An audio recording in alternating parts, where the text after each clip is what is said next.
de hacer los anfitriones. Bueno, les voy dando la bienvenida a los participantes. En este caso será el doctor Jorge Montalvo como co-host y la protagonista Emma Urrea, para que los hagan panelistas y también coanfitriones. El tema de la noche de hoy será desgarros y laceraciones del tracto genital.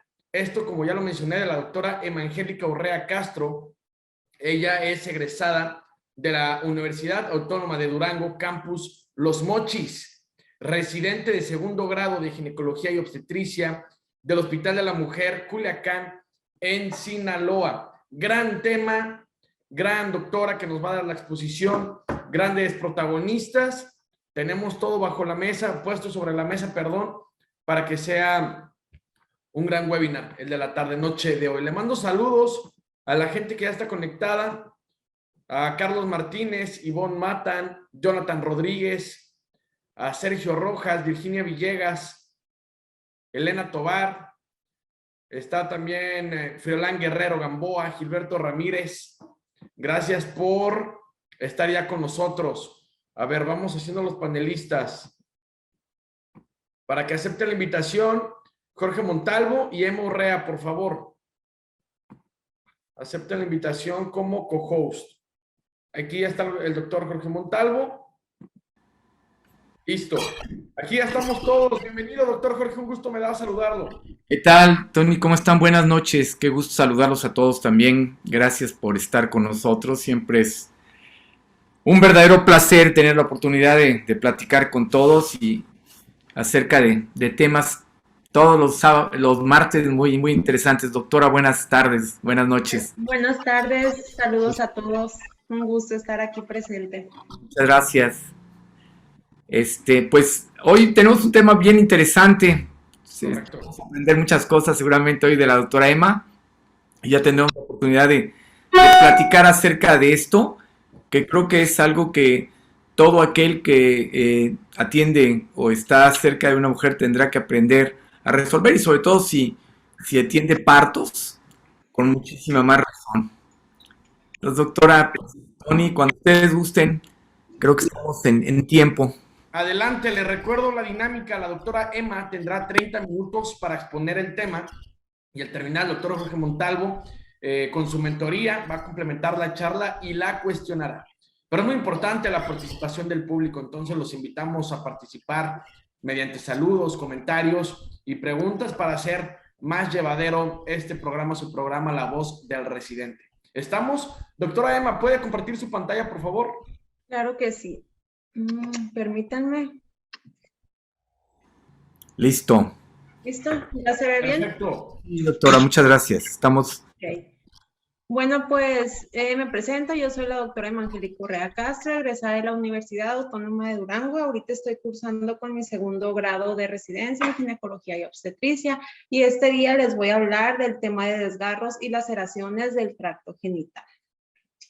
Bueno, pues primero que nada hay que recordar que el piso pélvico forma un papel muy importante en la homeostasis del organismo, ya que en él desembocan pues los tres tractos importantes, que son el urinario, el genital y el tracto gastrointestinal. Y como un repaso de la anatomía, hay que recordar los músculos que van a constituir el piso pélvico, recordando que este está formado por tres planos: el plano superficial, el medio y el profundo. El plano superficial vamos a encontrar los músculos transverso superficial, el bulbo esponjoso y el isquio cavernoso. En el plano medio encontramos el transverso profundo y el esfínter de la uretra. Mientras que en el plano profundo tenemos al músculo elevador del ano. Este está conformado por el músculo puborectal, el pubococcigio y el iliococcigio. Estos son de gran importancia, ya que al momento de realizar una episiotomía o al momento de que ocurra algún desgarro, hay que ubicarnos anatómicamente y saber qué músculos van a estar afectados, ¿no? También tenemos los niveles de Lanzi, que son los niveles formados por ligamentos, donde el nivel 1 es el nivel de suspensión formado por los ligamentos cardinales y los uterosacros, el nivel 2 o de unión formado por la fascia puborectal y el septo recto vaginal, y el nivel 3 o de fusión formado por la membrana perineal y el músculo elevador del ano.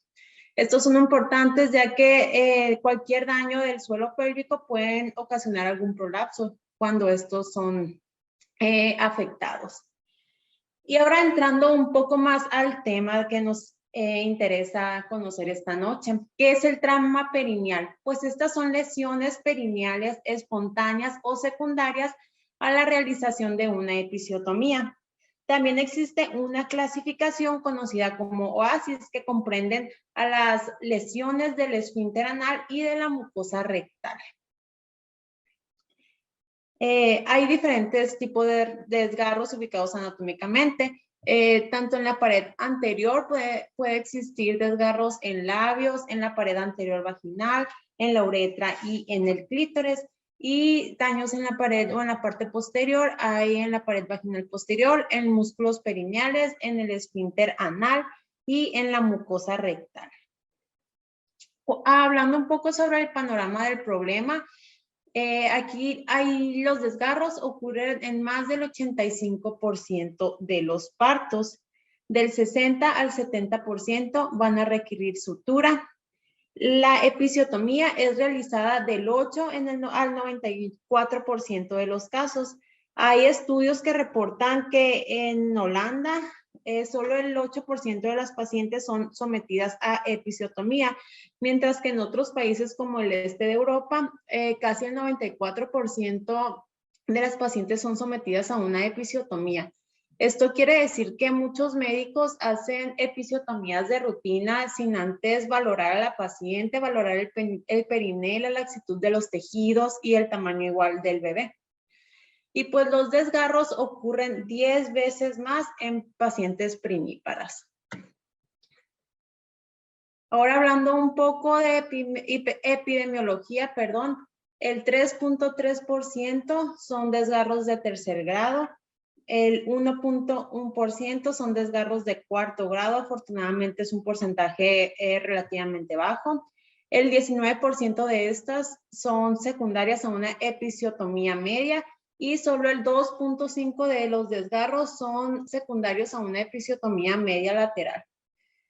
Ya desde este enfoque, viendo los porcentajes de los desgarros secundarios a las episiotomías, nos podemos dar cuenta que una episiotomía media pues es un factor de riesgo importante para un desgarro de los músculos perineales y del esfínter anal.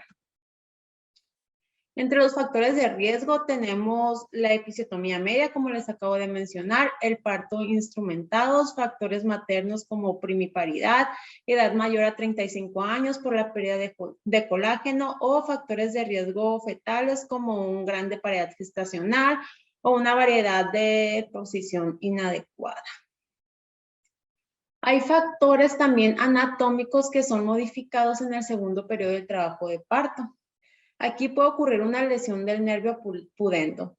En condiciones normales, el nervio pudendo soporta una presión de 80 milímetros de mercurio y durante el parto, el expulsivo produce una presión de 240 milímetros de mercurio.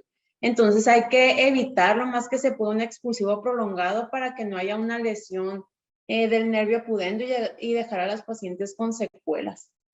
También hay una distensión perineal del 170% en sentido horizontal y 40% en sentido vertical. Y la episiotomía realizada a menos de 30 grados aumenta el riesgo de lesión del esfínter anal. Es por eso que tenemos que realizar la episiotomía en dado caso que realicemos una en una zona de seguridad que será de 40 a 60 grados, ahí donde muestra la imagen. Ya que cada grado que nos acerquemos al recto, pues va a ser mayor riesgo para una lesión del esfínter.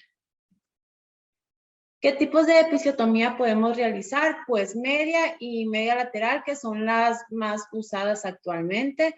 La lateral, anterior y en forma de J, pues prácticamente están en desuso, ¿no? Y como les mencionaba ahorita, hay indicadores de episiotomía. Hay que valorar a la paciente, hay que valorar el periné, no solo por el hecho de acelerar el periodo expulsivo. Ya sabemos que tenemos tiempo para que el bebé salga, ¿no? ¿Y cuáles son los indicadores de la episiotomía? Pues son alteraciones en la frecuencia cardíaca fetal, laceración inminente del periné, el uso de forceps o parto instrumentado, distocia de hombros, periné corto y acelerar el periodo expulsivo. No por el hecho de desesperarnos, de querer que ya salga el bebé, hay que realizarla. Siempre hay que valorar a la paciente y apegarnos pues a las indicaciones. Y la episiotomía restrictiva, hablando un poquito de ella, pues esta reduce el 30% el riesgo de un trauma perineal severo y reduce también la pérdida sanguínea hasta 25 mililitros menos. Sin embargo, pues no hay diferencia entre una infección perineal, dolor posparto, dispareunia, etcétera, ¿no? ¿Y qué nos recomienda la COG? Pues la COG nos recomienda evitar el uso de episiotomías de rutina. Si se tiene que realizar una, es preferible que sea medio lateral en el ángulo de seguridad que ya comentamos de 40 a 60 grados, ya que cada 6 grados de acercamiento a la línea media va a aumentar el 50% el riesgo de lesión del esfínter anal. Y pues hay que eliminar el uso de episiotomía medio. Aunque esta se relaciona con una más rápida recuperación y menos sangrado, pero esta nos aumenta el riesgo de trauma perineal severo, que es lo que intentamos evitar a fin de cuentas. ¿Cuáles son las estrategias de la prevención de desgarros? Pues tenemos el masaje perineal a partir de las 36 semanas de gestación. Hay que aplicar a las pacientes, decirles que apliquen compresas calientes o tibias. Hay que dar una buena posición al momento del periodo expulsivo. También hay que disminuir el expulsivo prolongado. Hay que realizar maniobras de protección del periné y la paciente puede iniciar sus entrenamientos de piso pélvico, ejercicios de Kegel, desde que saben que están embarazadas, incluso desde antes de estar embarazadas es recomendable que los realicen. ¿Y Cochrane qué dice? Pues Cochrane avala que las compresas calientes y masajes pueden reducir la incidencia de desgarros de tercer y cuarto grado y que la maniobra de Ritken da menos desgarros de primer grado, pero más desgarros de segundo grado. Sin embargo, no hubo diferencia entre los grupos respecto a los desgarros de tercer o cuarto grado. Aquí hay un video donde nos explica más bien la maniobra finlandesa de protección del periné. Podemos observar cómo con su mano dominante está haciendo presión en el periné y con su mano no dominante va a proteger la cabeza del bebé para que no salga de forma brusca, no rebote y nos evite desgarros en las paredes laterales más que nada o en los labios menores o parauretrales. Ahí podemos observar bien cómo es la protección. Nunca deja de hacer presión en el periné con su mano dominante.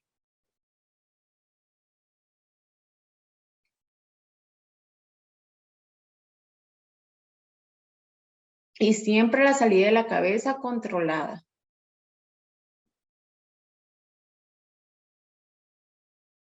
Observamos que la mano del periné no se retira hasta que ya sale completamente la cabeza.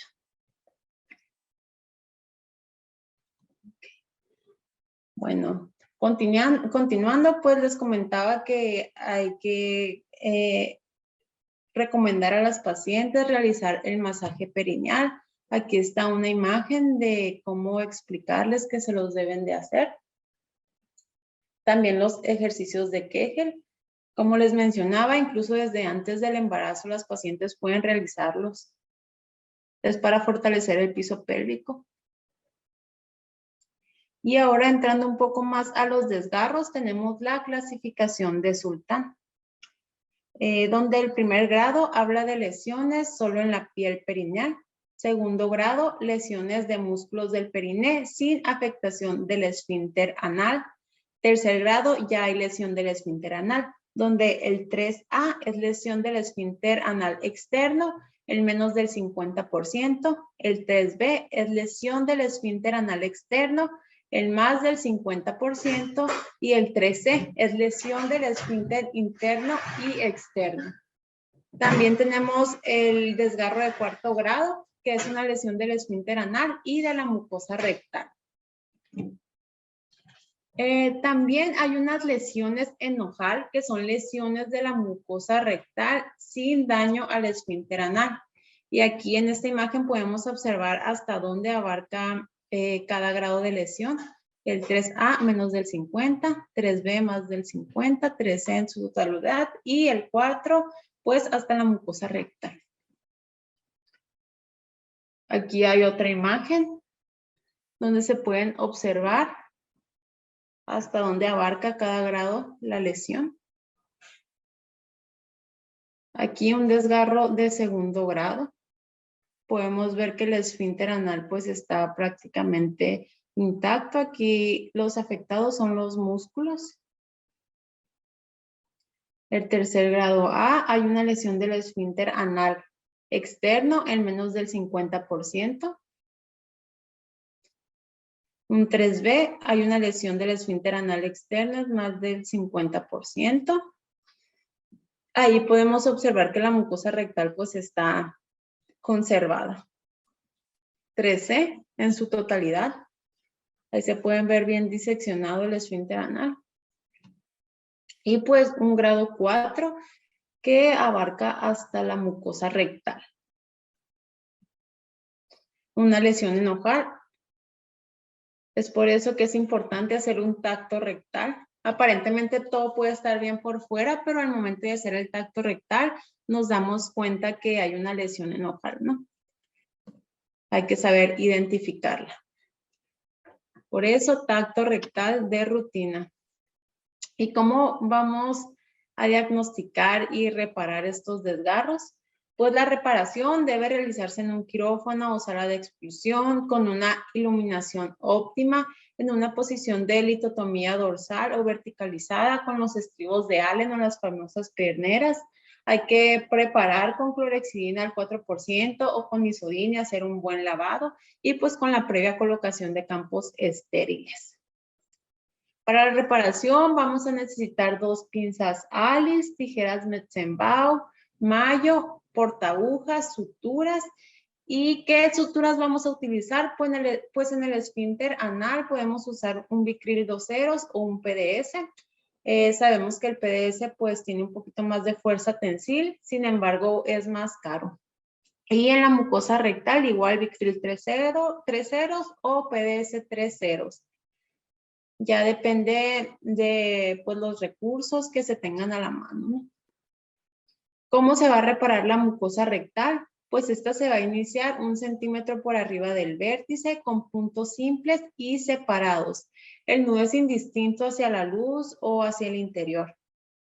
Excepto que se realice la reparación con Cathook o con crómico, aquí el nudo debe ser hacia el exterior, ya que si se deja hacia el interior puede ocasionar alguna reacción. Aquí hay un video de cómo se repara la mucosa rectal con puntos simples.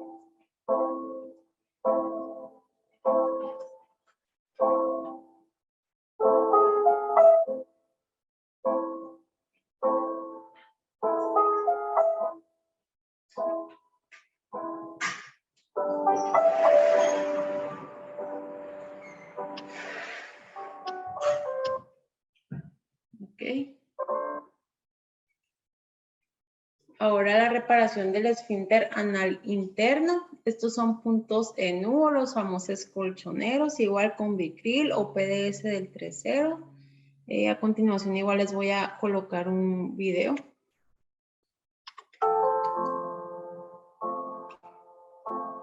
Generalmente son de 2 a 3 puntos máximo.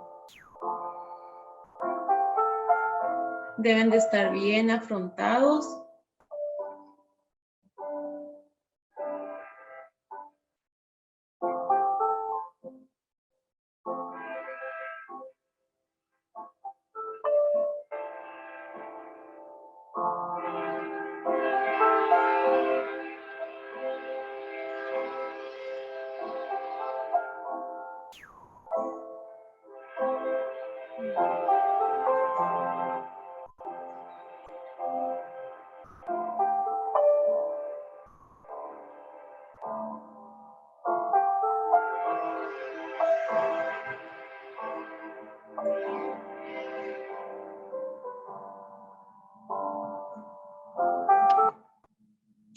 Ok, ahora reparación del esfínter anal externo.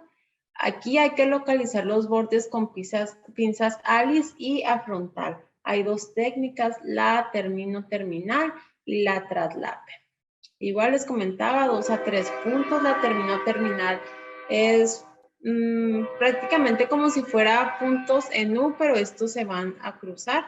Ahorita igual vamos a ver un video. Y la traslape, aquí se deben de realizar los puntos de tal manera que los bordes queden uno encima de otro. Aquí está el video. Estos videos fueron sacados de un curso de reparación de desgarros de sultán. Es con la técnica traslape.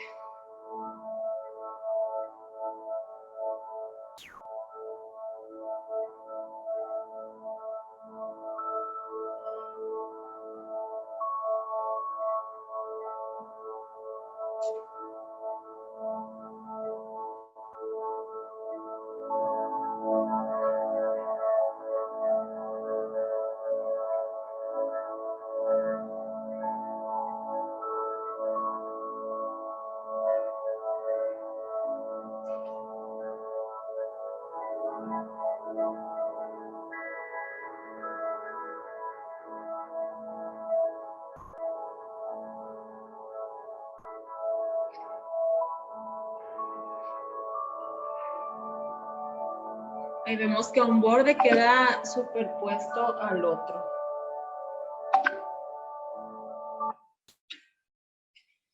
Okay. Y ahora como profilaxis antibiótica en las lesiones del esfínter anal, pues en los grados de en los desgarros de tercer grado, en el 3A, podemos dar una cefalosporina, ya sea de segunda o tercera generación, como dosis única al momento de la reparación. En caso de los desgarros 3B, 3C y de cuarto grado, podemos dar cefuroxima y metronidazol en 3B y 3C por 5 días y en los desgarros de cuarto grado hasta por 10 días. ¿Qué seguimiento le vamos a dar a la paciente? Pues a la semana hay que valorar dehiscencia o infección y a los 3 meses hay que valorar incontinencia anal y hay que reiniciar los ejercicios del suelo pélvico. ¿Y cuáles van a ser las secuelas del trauma perineal severo? Pues pueden llegar a ser desde incontinencia urinaria, incontinencia fetal, dehiscencia de la herida, infección, un prolapso de órganos pélvicos, fístulas por una inadecuada reparación y que se formen hematomas. Y como recomendación, pues les repito, las compresas calientes durante el periodo expulsivo disminuye el riesgo de desgarros. Hay que preferir una episiotomía restrictiva versus a una episiotomía de rutina, ¿no? Hay que valorar a las pacientes si se les tiene que realizar episiotomía, si hay indicaciones, pues hay que realizarlas. De lo contrario, pues no hay que hacerlo. También una dosis única de antibiótico como cefalosporina de segunda o tercera generación al momento de la reparación, reduce el riesgo de infección. También hay que realizar masaje perineal y la episiotomía media lateral se debe preferir para evitar las lesiones del esfínter anal. Pues mi bibliografía fue más que nada de la Clínica de Barcelona, de la Koch y de Cochrane. Pues ya, sería todo. No sé si tienen alguna pregunta, algún comentario. Este, doctora, ¿nos podrías dejar de compartir tu pantalla, por favor? Sí. Mm,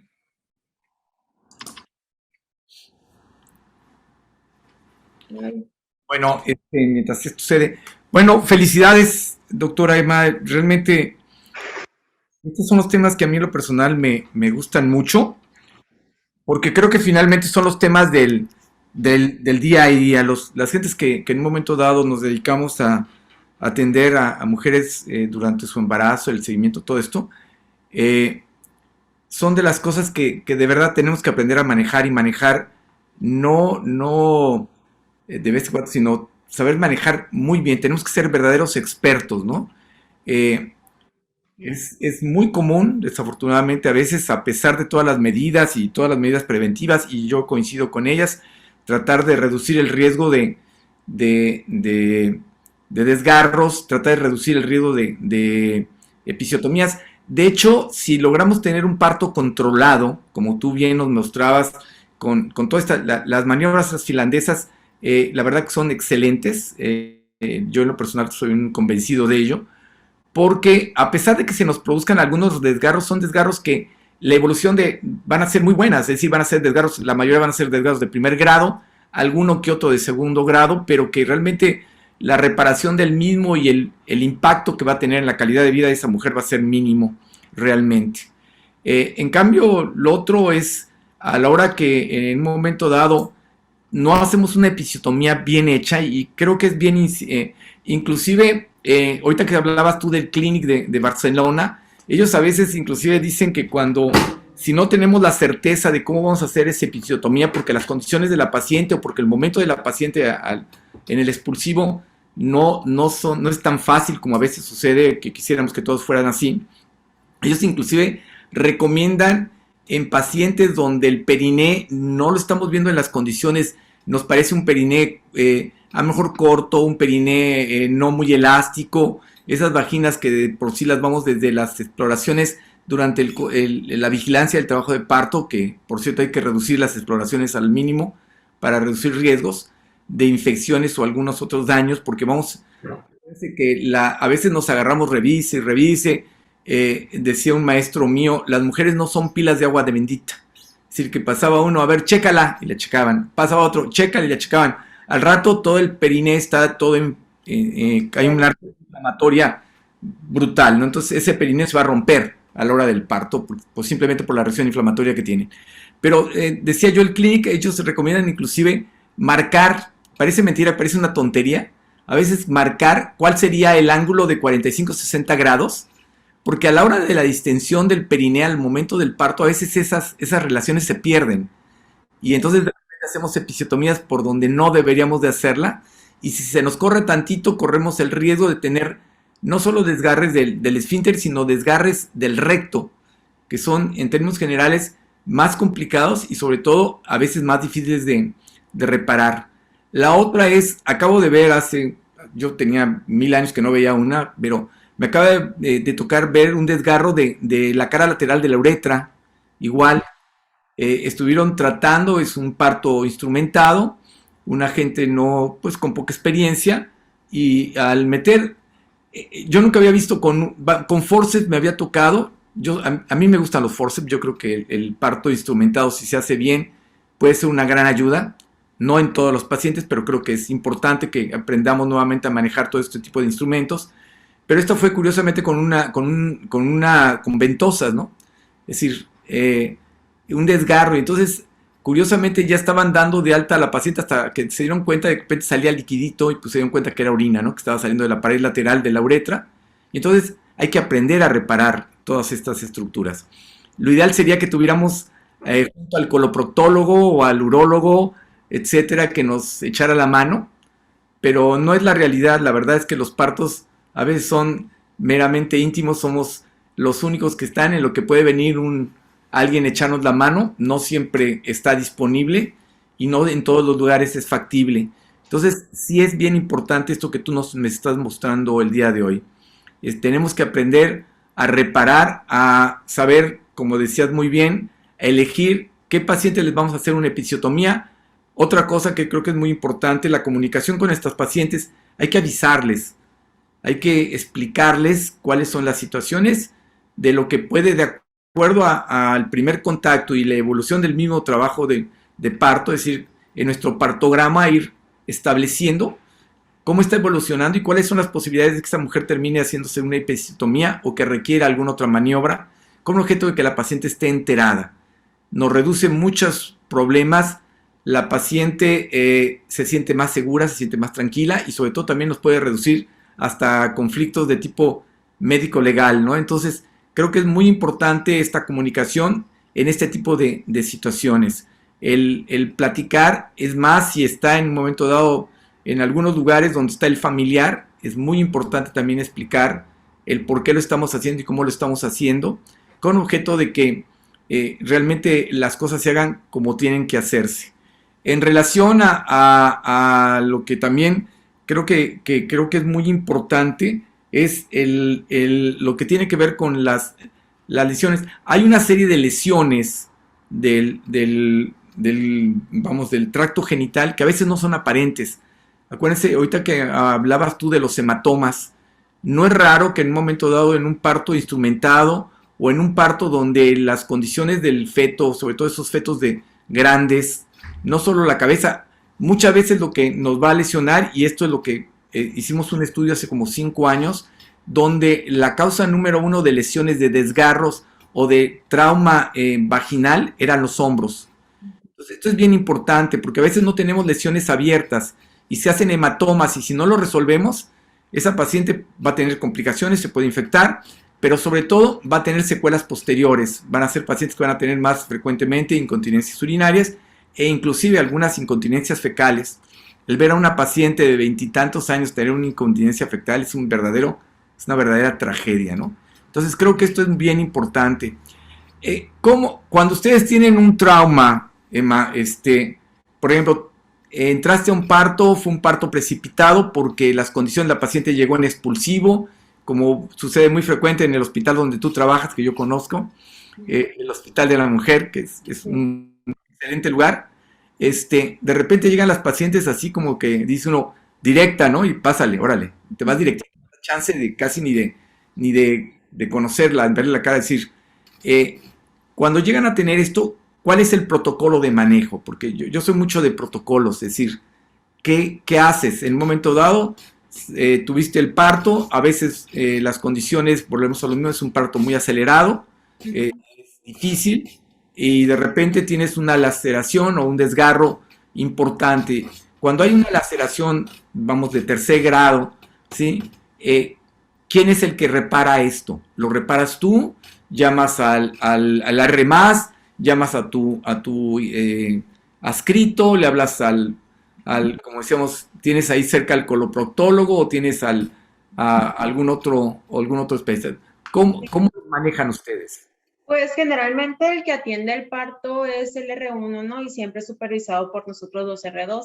Primero que nada hay que aprender a identificar que hay una lesión del esfínter y posteriormente, pues si el R1 no tiene la capacidad o el conocimiento de hacer la reparación, pues ya se pasa al que sí tenga la experiencia. En este caso, pues sería nosotros los R2, y si nosotros igual nos sentimos inseguros al realizar la reparación, pues igual le hablamos al R3 o a nuestros Rs de mayor jerarquía. Pero sí, se vale de decir que si uno no tiene la experiencia o no tiene el conocimiento, pues hay que pedir ayuda, ¿no? No hay que aventárselo al ahí se va, pues por el bienestar de la paciente.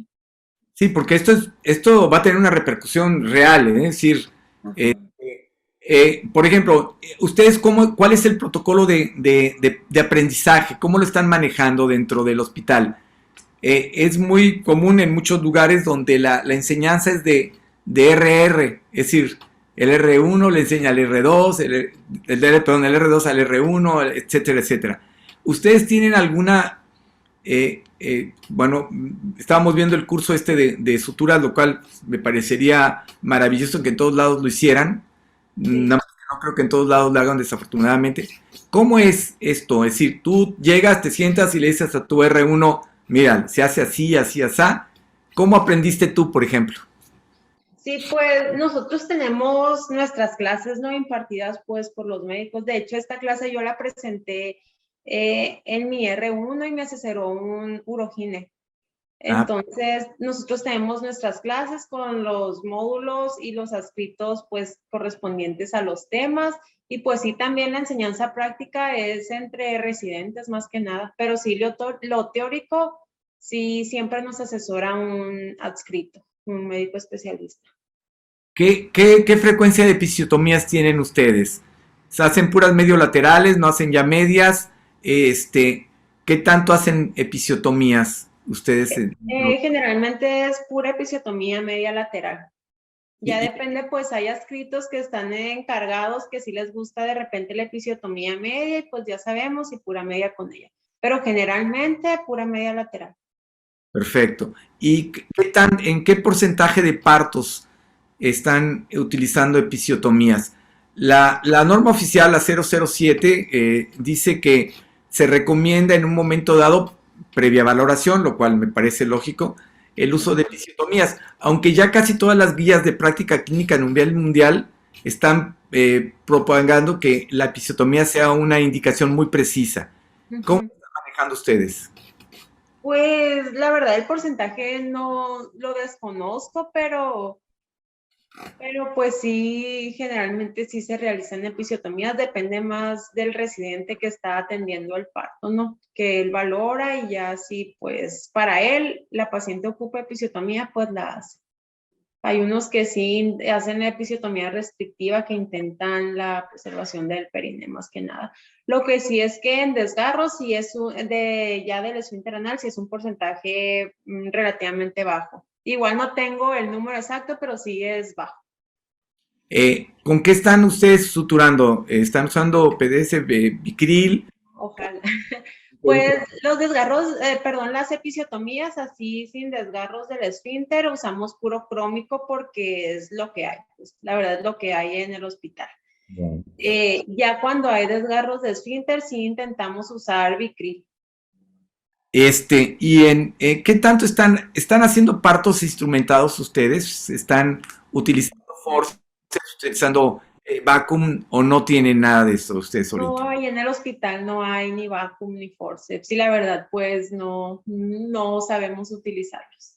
No, no están bueno, digo, la verdad es que, pero sí consideramos que en un momento dado, en los hospitales donde se está manejando todos estos conceptos, el número de cesáreas se reduce en una forma importante. Entonces, ven, hay cada vez más evidencia y no sé cómo lo estén manejando ustedes en relación, por ejemplo, el tamaño de la cabeza a través de mediciones ultrasonográficas preparto. Es decir, yo sé que ustedes es difícil porque les llegan las pacientes casi vamos, subrogadas o pacientes que llegan a atender su parto nada más, que a veces no llevaron el control prenatal con ustedes. Creo que eso no es raro que suceda. Pero no en algunos lugares se están haciendo ya para tratar de rever si con esto reducir o inducir en un momento dado, sugerir, valga el término correcto, el uso de la episiotomía.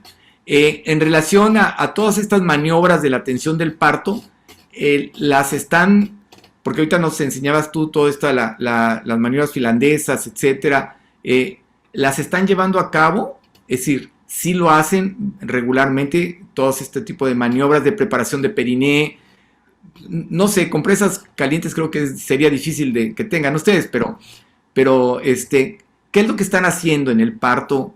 ¿Cuáles las recomendaciones generales, por ejemplo, tuyas para en una guardia con tu CR1 y tus internos ahí? ¿Qué es lo que haces? ¿Qué les dices tú? Y pues ahí más que nada la protección del periné es esencial, si ahí no falta una buena protección en todos los partos.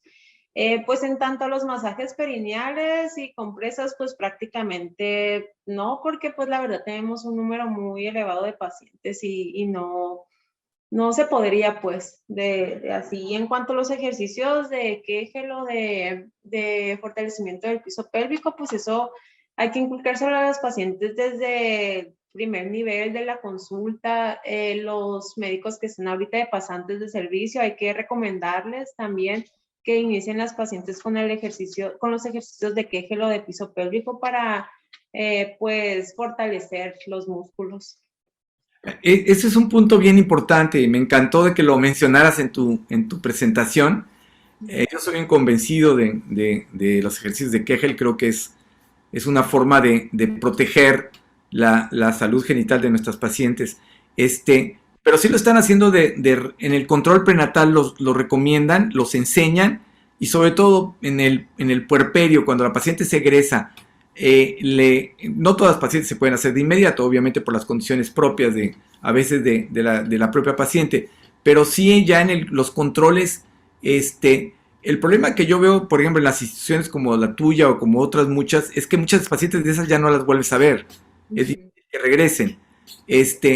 ¿Qué tanto les están sugiriendo en un momento dado dentro de sus indicaciones o durante la información al momento del alta, este tipo de recomendaciones, porque son parte de las recomendaciones higiénico-dietéticas, etcétera, etcétera, que una paciente debería llevarse, ¿no?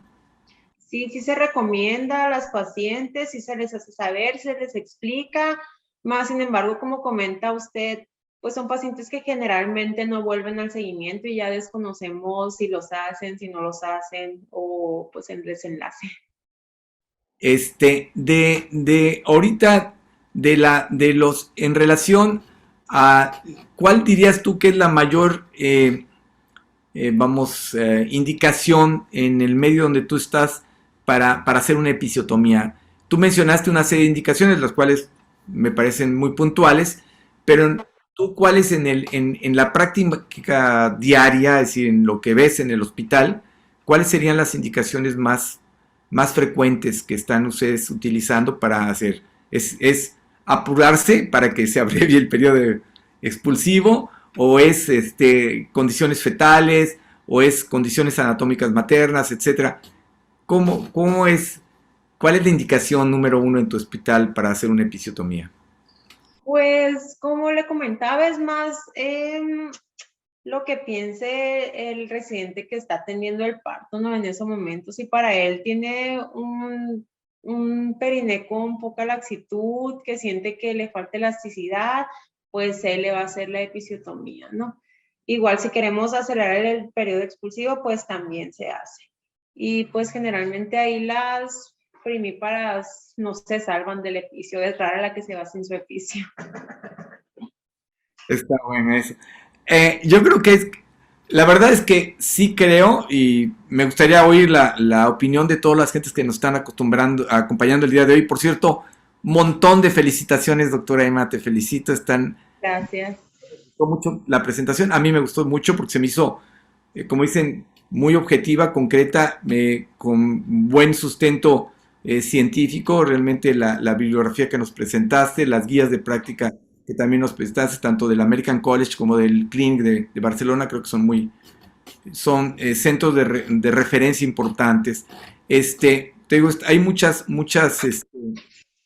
felicitaciones, y yo sí le pediría a las gentes que nos están escuchando, haciendo el favor de estar con nosotros el día de hoy, que nos comentaran qué están haciendo. Ustedes están haciendo también muchas episiotomías, cuáles episiotomías, qué tanto están viendo estos problemas de laceraciones y desgarros, sobre todo de los desgarros importantes de tercer y cuarto grado, que, como decía bien la doctora Emma, generan pues una serie de problemas tanto inmediatos como mediatos, inclusive a largo plazo en muchas de estas pacientes. Entonces, creo que sí sería importante escuchar sus opiniones. Por otro lado, aquí tenía yo anotado, hay un aspecto que es bien importante y que también lo mencionaste un poquito tú, que tiene que ver con la posición al momento del parto. Hay estudios donde se habla de que dependiendo de la posición, de la situación de los ejes, en un momento dado la pelvis y la vagina, va a aumentar la posibilidad de lesiones del tracto genital. Inclusive no es el tema realmente específico de eso, pero inclusive, por ejemplo, hay estudios donde hablan de lesiones del tracto genital en pacientes no embarazadas, por ejemplo, al momento del coito, donde dependiendo de la flexión de la cadera y de las condiciones de este eje, aumentan las posibilidades de desgarros y laceraciones tanto de periné como de vagina. Esto, obviamente, si lo trasladamos al momento del parto, pues es un factor importante. ¿Cuál serían las mejores condiciones? ¿Tú cómo ves esto? ¿Cuáles son las posiciones mejores para en un momento dado esto? Porque creo que esto es cada vez lo vamos a tener que estar discutiendo más. Sí, pues ahora en nuestro hospital se está habilitando un área de parto humanizado, ¿no? Ya está por abrirse, pero sí ya nos han dado un poco estamos un poquito empapados más sobre ese tema, que sí las pacientes ahora pueden andar caminando, pueden tomar la posición que ellas deseen, que ellas se sientan más cómodas. Y sí, pues es tanto más cómodo para ellas. Igual no deben de estar pegadas al monitor, solo estar checando la frecuencia cardíaca fetal cada tiempo, no estar con un monitor pegado y que adopten la posición que sea más cómoda para ellas. Obviamente, nosotros estamos ahorita tratando de implementar todo esto. De hecho, yo los invito a todos el que quiera participar con nosotros. Yo me toca coordinar los comités de responsabilidad social de la Federación Mexicana de Gineco, y uno de los comités que me toca a mí coordinar tiene que ver con la mortalidad materna y el parto digno y respetuoso.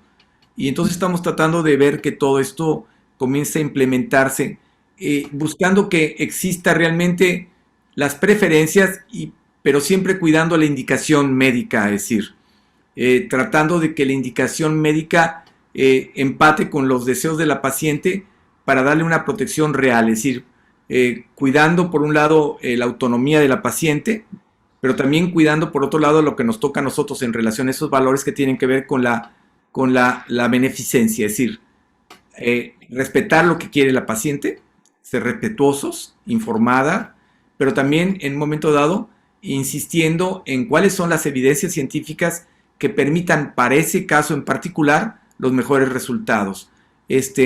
A mí sí me gustaría, ya que tengan, comiencen a tener las experiencias que seguramente van a tener pronto, que nos platicaras cómo les está yendo con esto, porque creo que es algo que se tendrá que ir desarrollando en casi todas las sedes de formación de ginecólogos y ginecobstetras en todo el país, porque es lo que está sucediendo en todo el país. Sí, claro que sí, pues con gusto, ya que esté habilitada esa área, ya que vemos cómo se desarrolla, ya que tengamos un poco más de experiencia, pues sí podemos hacer una plática para contarles y comentarles todo. Ahorita por lo pronto tienen al momento del parto, ¿cuál es la posición que tú les estás dando a tus pacientes? Perdón, no escuché.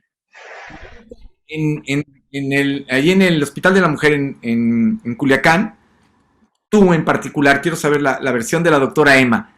¿Qué quieres a las pacientes al momento del parto? Es decir, ¿las pones en posición de litotomía tradicional o les das oportunidad de que estén más, no sé si tengan en las mesas que tengan ahorita, permiten que la paciente esté más sentada en una posición más vamos, fisiológica?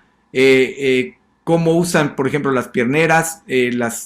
Pones los muslos, los pies, es decir, ¿qué es lo que están haciendo ustedes para tratar de facilitar todas estas condiciones y buscar que la posición, como decía yo, sea un medio facilitador del momento del parto? Porque esto va inclusive a reducir la posibilidad de daño, ¿no?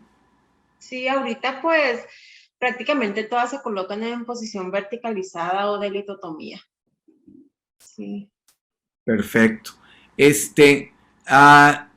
Ahorita, ¿cuánto, por ejemplo, el último parto que atendiste, con episiotomía o sin episiotomía? Pues sin episiotomía. Excelente, me parece muy bien. Pues no sé, estaba yo viendo aquí todo el mundo nos dice, el doctor Gustavo Herrera nos dice que muchas felicitaciones, doctora Emma, por sus recomendaciones. Rubén Carmona también desde Ometepec nos habla y nos dice que también que muchas felicidades, que excelente ponencia. María Leticia Rafaela o Romero Mejía también, muchas felicidades desde San Luis Potosí. Froilán Guerrero Gamboa, excelente ponencia. Doctora Urrea, buenas noches, felicidades. felicidades de parte de Gina Luce Gutiérrez desde el sur de la Ciudad de México. Excelente, esperemos que pronto mis paisanas también participen aquí. Aunque yo ya soy más mazatleco que chilango, pero bueno. La verdad que muy bien, doctora, la verdad, excelente, es un tema padre, de verdad que es un tema que ojalá todos lo estuviéramos revisando. No sé, ustedes si valía la pena, ojalá tuvieran la oportunidad, me imagino que en los partogramas toman todos estos registros, ¿no? En el checklist final de si fue una episiotomía media, si fue medio lateral, si hubo desgarros, todo esto me imagino que el partograma que ustedes, porque yo lo conocía, no sé cómo esté ahora, pero finalmente así era, comenzar a buscar qué es lo que está sucediendo para ver cómo podemos en un momento dado mejorar todo esto. Y finalmente, pues yo te quisiera pedir, porque pues, el tiempo ya se nos fue, insistir a todos que si tienen alguna idea al respecto de este excelente tema, pues nos lo compartieran. Creo que es como mejor aprendemos.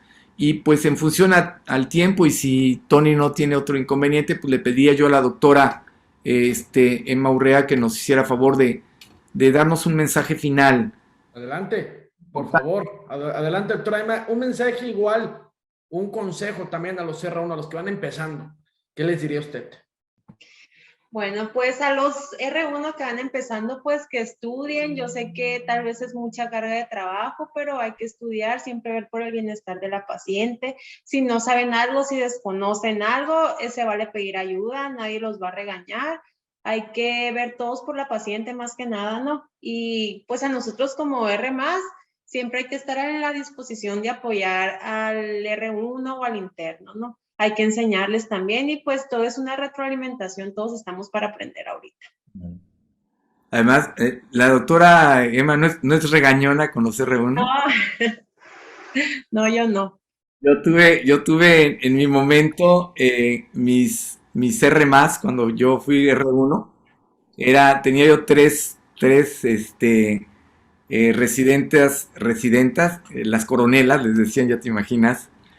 Ahora, es decir, no, pero sí, la verdad que aprende uno mucho realmente. De donde más aprende uno no es durante la residencia, por lo menos en mi época, es decir, a pesar de que tiene uno que estudiar mucho, etcétera, pero aprende gracias a la generosidad de nuestros R+, como dice Emma, de hacer las cosas y hacer las cosas bien. Entonces, esto creo que es muy importante, ha sido un tema de verdad, pues de práctica diaria. Es algo que sí debemos de aprender a manejar, es decir, creo que tenemos la responsabilidad, el compromiso con nuestros pacientes y con nosotros mismos de ser verdaderos expertos. El área urogenital es un área que es en la mujer y es de nosotros, es de los ginecólogos, y por lo tanto tenemos que manejarla mejor que nadie, tenemos que capacitarnos. Y algo bien importante, insistir, tenemos que comunicarnos adecuadamente. Creo que muchas de estas cosas se facilitan cuando la paciente se siente protegida, se siente acompañada y sobre todo también se siente informada. Va a ser mucho más fácil que todo este proceso maravilloso que es dar a luz y que solo las mujeres pueden saberlo, sea todo lo bueno y lo maravilloso que puede ser, ¿no?